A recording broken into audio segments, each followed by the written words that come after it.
betapa pentingnya peran daripada biomak dan juga propus itu terhadap pertumbuhan tanaman pare. Bapak Ibu sekalian, ini tanaman pare yang sudah diaplikasi biomak dan juga propus. Nah, kalau kita melihat dari sisi pertumbuhan daun, ya begitu hijau. Kemudian juga daun yang dihasilkan oleh aplikasi biomak dan juga propus, dia lebih lentur. Kemudian ketika dia dalam posisi terik matahari yang tinggi pun, maka daun yang dihasilkan oleh aplikasi biomak dan juga propus, dia tidak menimbulkan kelayuan. Satu hal lagi yang menjadi kelebihan utama terhadap penggunaan biomak dan propus adalah dia di buahnya. Ini buahnya, coba Bapak Ibu perhatikan seperti ini nih. Jadi buahnya lebih besar.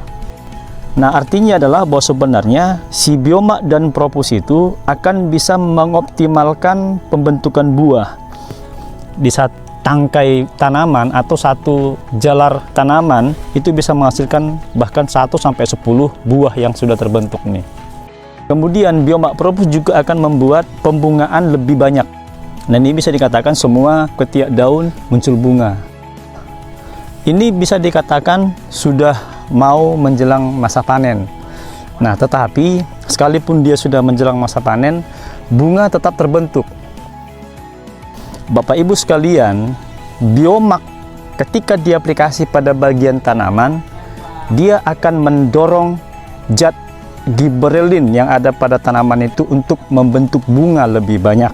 Ini yang perlu kami tekankan, bahwa di dalam tanaman ada 3 zat perangsang dalam pertumbuhan tanaman. Yang pertama ada auksin, yang kedua ada gibberellin, kemudian ada yang ketiga ada sitokinin. Gibberellin adalah itu unsur untuk memperpanjang jaringan tanaman. Nah, makanya begitu diaplikasi biomak dan juga propus, maka pertumbuhan tanaman itu lebih cepat. Kemudian perakaran juga lebih banyak.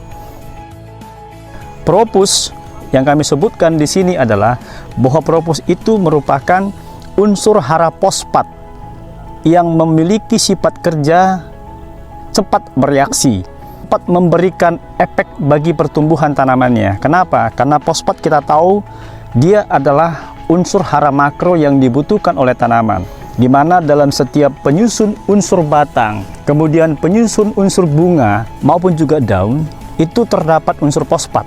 Maka ketika tanaman membutuhkan unsur fosfat, maka ketika diaplikasi dengan propus, kebutuhan fosfatnya akan terpenuhi dengan cepat.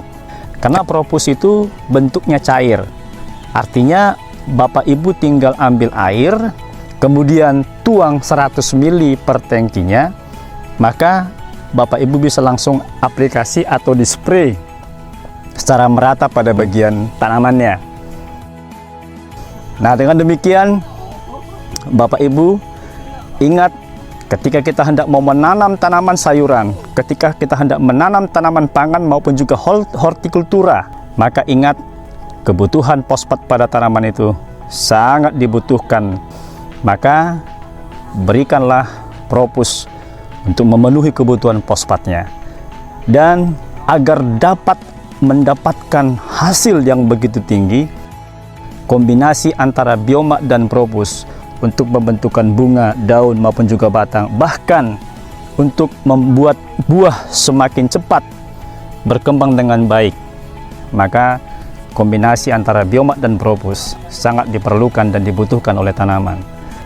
Demikian, salam biomak propus dari Desa Semambu, Indralaya, Oganilir. Terima kasih.